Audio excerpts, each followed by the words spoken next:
a igreja precisa entender isso. Quando Jesus quis falar sobre o poder do Pentecoste, ele não falou para Pedro nem para João ao dar a doutrina. Ele falou para Paulo. Paulo é o erudito do Novo Testamento. Paulo é o advogado, Paulo é o poliglota, Paulo é o homem preparado, é o homem de sangue azul, é o homem que vem da aristocracia, é um homem que tem 2 nacionalidades. Por quê? Porque Jesus ensinou a ele o Pentecoste, porque os dons do Espírito, quem foi que falou sobre línguas estranhas? Foi Paulo. Sim. Capítulo 14, quem fala em línguas não fala homens, fala Deus. E quem é que está falando sobre isso? É um intelectual bíblico. Então Jesus deu o ensinamento para aquele homem porque ele tinha o equilíbrio, a palavra e a unção. Paulo era isso. Os outros não tinham isso, talvez não tinham nem condições. Veja o extremo da igreja de Jerusalém. A falta do conhecimento, Pedro fez todos os crentes vender tudo que tinha e colocar nos pés dele. A igreja faliu, os crentes passaram fome. Se não é a igreja de Éfeso salvar, a igreja de Éfeso, essa sim, ensinada e doutrinada por Paulo, salvar Jerusalém, os irmãos tinham morrido de fome. Então, Jesus deu o ensinamento do poder do Espírito para um intelectual. O intelectual ensinou aquela geração.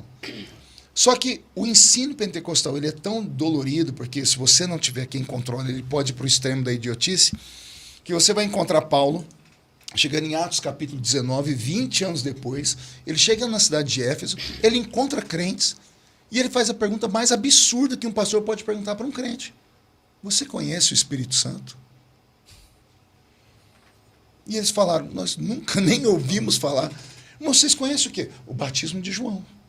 Nós somos batizados, conhecemos Jesus, a história de Jesus e o batismo de João. Então eles tinham a palavra, mas não tinham a unção.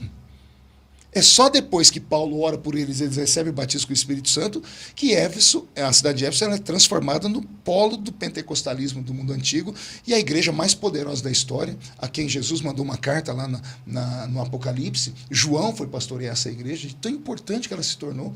E ali a cidade de Éfeso passa por uma transformação, o templo da deusa Diana é fechado, os centros de feitiçaria são fechados, que a Bíblia diz que os feiticeiros iam para a rua trazer os livros, fórmulas de encantamento para serem queimadas. E Jesus deu isso para quem? Para um intelectual. Então os intelectuais da Assembleia de Deus precisam voltar a ensinar sobre os dons. Mas quando vão ensinar os dons, ao invés de estimular o crente a buscar, o ensinamento é tão pesado que desestimula. Você fala, não, cuidado, porque todo extremo começa a mostrar um lado ruim, que é a extravagância, é a adoração extravagante. As pessoas indo para esse lado de brincar, virou piada o movimento pentecostal. Sim. Se eu fico triste quando vejo os TikToks da vida, eu imagino o Espírito Santo como fica. É, verdade.